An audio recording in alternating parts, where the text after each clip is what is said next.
다 같이 함께 읽겠습니다. 형제들아, 나는 너희가 알지 못하기를 원하지 아니하노니 우리 조상들이 다 구름 아래에 있고 바다 가운데로 지나며 모세에게 속하여 다 구름과 바다에서 세례를 받고 다 같은 신령한 음식을 먹으며 다 같은 신령한 음료를 마셨으니 이는 그들을 따르는 신령한 반석으로부터 마셨음에 그 반석은 곧 그리스도시라. 그러나 그들의 다수를 하나님이 기뻐하지 아니하셨으므로 그들이 광야에서 멸망을 받았느니라. 이러한 일은 우리의 본보기가 되어 우리로 하여금 그들이 악을 즐겨한 것 같이 즐겨하는 자가 되지 않게 하려 함이니, 그들 가운데 어떤 사람들과 같이 너희는 우상 숭배하는 자가 되지 말라. 기록된 바 백성이 앉아서 먹고 마시며 일어나서 뛰논다 함과 같으니라. 그들 중에 어떤 사람들이 엄행하다가 하루에 23,000명이 죽었나니 우리는 그들과 같이 엄행하지 말자. 그들 가운데 어떤 사람들이 주를 시험하다가 뱀에게 멸망하였나니 우리는 그들과 같이 시험하지 말자. 그들 가운데 어떤 사람들이 원망하다가 멸망시키는 자에게 멸망하였나니 너희는 그들과 같이 원망하지 말라.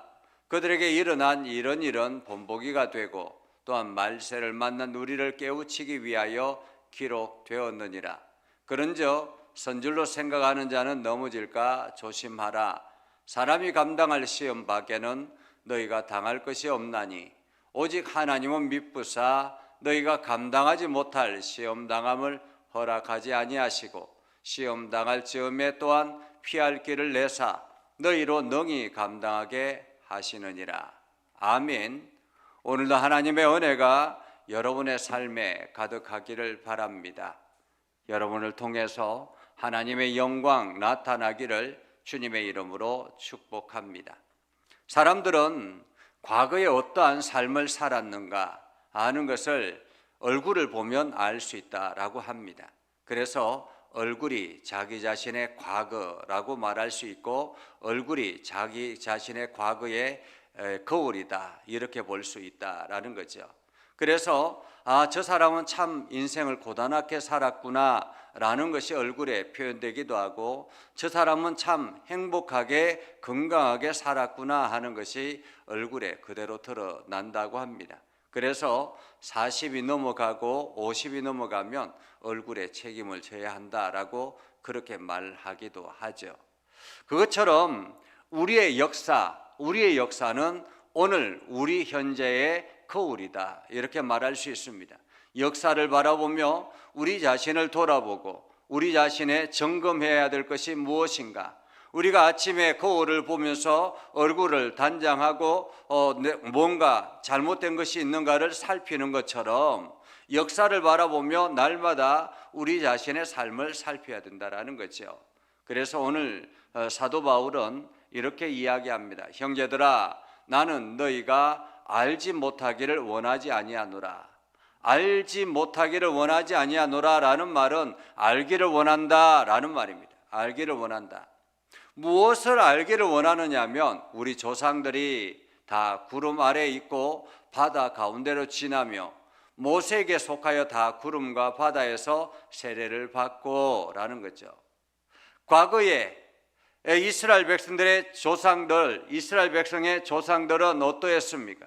그들이 애굽 땅에서 탈출해서 근근히 광야에 들어왔습니다. 그런데 애굽의 군대가 달려왔습니다. 그래서 눈앞에 보여지는 그 홍해 바다 앞에서 모세를 원망했죠. 하지만 하나님께서 모세를 통해서 홍해 바다를 가르게 하시고 이스라엘 백성들을 마른 땅을 건너는 것처럼 건너게 하셨습니다. 오늘 그것을 바다에서 세례를 받았다라고 말하는 것처럼 그 과거의 삶은 이제 완전히 죽어졌고 애굽에서 노예의 삶은 완전히 죽어졌고 하나님의 거룩한 백성으로 다시 살아나게 된 것, 그것이 바로 바다에서의 세례라 말할 수 있습니다. 구름은 무엇입니까? 이스라엘 백성들이 광야의 길에 죽을 것 같을 때 하나님께서 뜨거운 태양을 구름으로 가려 주셨습니다. 그래서 그들이 40년 동안 그 구름 아래에서 살게 됐다라는 거죠. 하나님의 은혜로 살아가는, 하나님의 인도하심 아래 살아가는 거룩한 백성이 되었다라는 것입니다. 이것이 이스라엘의 과거였습니다. 하나님께서 이스라엘을 향해서 행하신 일이었다라는 말이죠. 그런데 이스라엘은 어떻습니까? 그들의 다수를 하나님이 기뻐하지 아니하셨으므로 그들이 광야에서 멸망을 받았느니라 라고 말합니다. 바다에서 다수는 그들은 다 같은 신령한 음식을 먹으며 다 같은 신령한 음료를 마시며 그렇게 하나님의 은혜 가운데 살았는데, 많은 사람들이 하나님을 원망하고 불평하는데 그들의 노력을 기울였다라는 거죠. 뭔가 조금 부족하면 원망이 튀어나왔습니다. 뭐가 조금만 부족하면 불평이 튀어나왔습니다. 그것이 그들의 인생이었습니다. 하나님께서 신령한 음식을 먹게 하셨습니다. 신령한 음식은 무엇입니까? 신령한 음식은 만나를 말하죠. 그리고 신령한 음료는 무엇일까요? 신령한 음료는 반석에서 물이 나오는, 르비딤에서 반석에서 물이 터져 나와서 그 물을 마시는 그 물이 바로 신령한 음료이죠. 반석에서 물이 터져 나왔습니다. 모세를 통해서 반석을 가르치라 라고 했을 때 모세가 반석을 내리쳤죠. 그래서 반석이 갈라지고 물이 쏟아져 나왔습니다. 오늘 성경은, 사도 바울은 그 반석이 바로 그리스도다라고 말합니다. 반석이 그리스도다. 이 말은 무슨 뜻입니까? 오늘 반석 같은 그리스도께서 그 자기의 몸을 쪼개서 우리에게 생수를 허락하여 주신다라는 말이기도 합니다. 그래서 우리에게 생수를 허락해 주시는 그 신령한 생수를 날마다 먹으며 살아가라라는 말이죠. 예수님께서 다 내게로 오라, 내가 주는 물은 영원히 목마르지 아니할 것이다라고 말씀하시는 것처럼 반석에서 샘물이 나게 하셨다라는 것입니다. 샘물이 나게 하셨다. 그런데 사람들은 그 하나님을 기뻐하게 하지 아니하시고 오히려 하나님을 원망해서 광야에서 멸망을 받게 됐다라는 거죠. 그런데 오늘 성경은 이것이 우리의 본보기가 되어라는 것입니다. 본보기가 되어. 본보기가 되었다라는 말은 무슨 뜻입니까? 이것을 성경이 이렇게 성경을 기록해 놓은 이유는 우리가 본보기가 되어서 우리가 그러한 악에서 벗어나도록, 이런 말입니다. 한마디로 성경을 기록한 목적은 무엇일까요? 성경을 기록한 목적은 하나님을 믿는 사람들, 예수 그리스도를 주로 고백하는 사람들이 이 성경을 읽음으로 이스라엘 백성들의 과거의 역사를 되풀이하지 말아라라는 말입니다. 과거의 역사를 되풀이하면 반드시 멸망이 찾아올 것이다라는 것을 오늘 말해주고 있는 것입니다. 그래서 성경을 기록한 목적은 우리가 멸망하지 않도록, 우리의 행동을 수정하도록, 이런 말이죠. 자, 계속 이어서 사도 바울이 이야기합니다.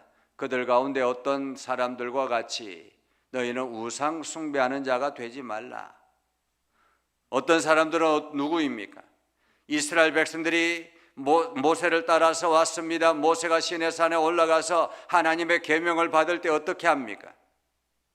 모세가 시내산에 올라가서 하나님의 계명을 받을 때 이스라엘 백성들은 땅에서, 산 아래에서 송아지를 만들어서 하나님이 없다고, 그 송아지가 하나님이라고 우상을 만들어서 숭배합니다. 그래서 하나님의 진노를 받게 된 것이죠. 이것처럼 우상 숭배하는 자가 되지 말라. 백성이 앉아서 먹고 마시며 일어나 뛰는 담과 같으니라. 그들 중에 어떤 사람들이 음행을 하다가 하루에 23,000명이 죽었다라고 합니다. 모압 여인들과 함께 음행하는 이스라엘 백성들, 시딤에서 음행하다가, 우리가 발람과 발락의 사건을 잘 알죠.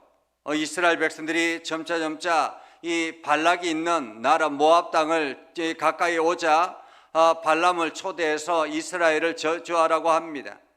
하나님의 백성들이 히브리 민족을 저주하라고 했을 때 하나님께서 발람의 입술을 강력하게 주장해서 저주하지 못하게 하죠. 그리고 난 다음에 나중에 저주는 할 수 없지만 발락에게 제안을 합니다. 저들이 분명히 가까이 오면 이게 광야에서 오랜 기간 동안 힘들고 어려웠기 때문에 모압 여인들을 만나면 저들이 홀딱 빠질 것이다. 그래서 여인들을 저들을 가까이에 두었다가 저들이 음행하도록 해라. 그러면 하나님의 진노를 받을 것이다. 아마도 이렇게 이야기를 제안을 했던 것 같습니다. 그래서 제일 모압 발락이 모압의 여인들을, 예쁜 여인들을 전진 배치해서 그 제안에 그대로 시행해서 이스라엘 백성들이, 히브리 민족 남자들이 그들을 데려다가 이게 음행을 하고 그렇게 해서 하나님의 진노를 받았던 사건이죠. 그것처럼 음행하다가 하루에 3,000명이 죽었다라고 말합니다. 그들 가운데 어떤 이들은 주를 시험하다가 뱀에서 멸망하여, 이스라엘 백성들이 이제 가나안 땅에 목전에 두고 모압 땅인 모압 평지에 있습니다. 그런데 또다시 원망하죠. 모세를 원망합니다. 우리가 이렇게 만나만 매일같이 주구장창 먹으면 어떻게 하냐고, 우리도 고기도 먹고 싶다고 그렇게 원망하고 또다시 원망하고 또다시 원망하고, 그렇게 원망하다가 뱀이 나와서 그 이스라엘 백성들, 히브리 민족들을 물어 죽였죠. 그래서 모세가 어떻게 합니까? 다급하게 하나님 앞에 기도하자 하나님께서 구리 뱀을 만들어서 깊은 높은 장대에 매달아서 그것을 쳐다보라고 말하죠. 그래서 쳐다본 자는 살았다라는 것입니다. 오늘 하나님을 원망하고 시험하다가 이렇게 멸망의 진노를 받게 되었다라는 것을 말합니다. 그들 가운데 어떤 사람들이 원망하다가 멸망시킨 자들에게 멸망하였나니 너희는 그들과 같이 원망하지 말라. 그러면서 다시 사도 바울은 이야기합니다. 그들에게 일어난 이런 본보기가 되고 또한 말세에 만난 우리를 깨우치기 위하여 기록되었느니라. 말세에 만난 우리를 깨우치기 위하여. 하나님께서 성경을 기록해 놓은 이유는 무엇입니까? 너희는 이러한 실수를 행하지 말라라는 의미로 기록했다라고 사도 바울은 말하고 있습니다. 하나님께서 성경의 말씀을 우리에게 주신 이유는 가장 먼저는 우리가 이러한 하나님의 진노를 받는 삶을 살지 말아라라는 의미입니다. 또 한편으로는 하나님의 거룩한 백성들이 이렇게 살아가면 하나님의 복을 받을 수 있다라는 것을 기록해 놓은 것이죠. 그렇기 때문에 성경은 우리가 행하지 말아야 될 것들과 우리가 행해야 될 것들을 말해 놓은 것이다 라고 말할 수 있습니다. 그래서 이것들을 기록한 것은 바로 이런 이유다 라고 말하죠. 그러면서 사도 바울은 이렇게 말합니다. 그런즉 선줄로 생각하는 자는 넘어질까 조심하라. 선줄로 생각하는 자는 일어섰다고 자만하지 말아라라는 거죠. 언제 넘어질 수 있다라는 것입니다. 우리가 그리스도인으로 살아간다고 해서 자만하지 말아라라는 것입니다. 언제든지 넘어질 수 있다라는 것입니다. 환경이 찾아오면 그런 거죠. 베드로가 그러지 않았습니까? 예수님을 만나서 예수님의 인도하심을 받으며 예수님과 함께 걸어갔습니다. 자신감이 생겼습니다. 예수님과 함께 하면 무엇이든지 할 수 있겠다는 자신감이 생겼습니다. 예수님께서 십자가에 달려 죽을 것이다 라고 몇 번이나 경고했을 때도 베드로는 어떻게 합니까? 다른 사람들은 다 어떻게 할지 모르지만 나는 결코 그렇지 않겠다고 말합니다. 그렇게 호언장담했던 것이 그날 밤에 무너졌잖아요. 선줄로 생각하는 자는 넘어질까 조심하라 라는 말은 매일같이 겸손하게 자신을 돌아보고 하나님 앞에 기도하고 하나님의 인도하심을 받으며 하나님의 은혜를 구하라라는 말이기도 합니다. 그래서 사도 바울은 이렇게 말하죠. 사람이 감당할 시험 밖에는 너희가 당할 것이 없나니 오직 하나님을 믿부사 너희가 감당하지 못할 시험 당함을 허락하지 아니하시고 시험 당할 즈음에 또한 피할 길을 내사 너희로 능히 감당하게 하시느니라. 우리 앞에 주어지는 고난, 환난, 이것은 하나님께서 내가 감당할 수 있는 일이기 때문이다 라고 말할 수 있습니다. 내가 감당할 수 없다면 하나님께 피할 길을 주시겠지만은 감당할 일이라면 능히 감당할 수 있다라는 것입니다. 그만큼 나에게 힘을 주셨고 나에게 능력을 주셨고 나에게 지혜를 주셨기 때문에 이러한 시험들이 우리에게 찾아온다라는 말이죠. 그래서 우리는 오늘도 우리 앞에 찾아오는 시험을 두려워하지 말아라라는 것입니다. 능히 감당할 수 있으니까. 오늘 사도 바울은 우상의 제물에 대해서 말씀하시고 그리고 난 다음에 이렇게 말씀하고 있는 것입니다. 오늘 고린도 교회가 우상의 제물로 혼란이 찾아오고 우상의 제물을 먹은 것 때문에 어떤 사람들은 정죄하고 어떤 사람은 시험을 당하고 어떤 사람들은 비난하고 이러한 일들이 일어나서 교회가 혼란스럽고 어려움을 당하고 있는 이러한 때에 하나님께서 사도 바울을 통해서 교회가 어떠해야 되는가 하는 것을 다시 말하고 있는 것입니다. 너희는 과거를 돌아보며 우리 조상들의 삶을 돌아보며 그들이 무엇 때문에 하나님의 진노를 받았고 무엇 때문에 하나님의 심판을 받게 되었고 무엇 때문에 광야에서 엎드려 죽게 되었는가 하는 것을 너희들이 알아라라는 말입니다. 지금 이렇게 원망하고 불평하고 다툼으로 가득하면 하나님의 진노를 받을 수 있다라는 경고이기도 하다라는 거죠. 그래서 오늘 우리는 우리에게 주어진 환경에서 감사하고 우리에게 주어진 환경에서 찬송하며 오늘도 우리의 과거를 돌아보며 우리 자신을 다시 겸손하게 하나님께로 나아가는 저와 여러분이 되기를 주님의 이름으로 축복합니다. 기도하겠습니다. 거룩하신 아버지 하나님, 오늘도 우리 가운데 함께 하시고 하나님의 은혜를 더하여 주셔서 믿음 안에 서게 하시고 하나님의 영광 나타내게 해주심을 감사합니다. 아버지 하나님, 오늘도 주님의 말씀 의지하여 나아가오니 우리의 약한 것들을 주님 강하게 하시고 우리를 주님 인도하여 도구로 사용하여 주셔서 아버지 하나님, 오늘도 어떤 시험에 찾아오든지 우리가 당당하게 나아가게 하시고 맞서 싸우게 하시고 승리하게 하여 주셔서 하나님의 이름만이 드러나게 하여 주시옵소서. 우리의 과거의 잘못된 것들을 다시 점검하고 수정하여 거룩한 백성으로 일어나게 하여 주옵소서. 예수님의 이름으로 기도드리옵나이다. 아멘. 이제는 우리 구주 예수 그리스도의 은혜와 하나님 아버지 극진하신 사랑과 성령님의 감화 감동 역사 위로 교통하시며 은혜가 주님의 말씀 안에 있는 믿음의 백성들 위해 하는 모든 일들 위해 영원토록 함께 하옵시기를 간절히 축원하옵나이다. 아멘.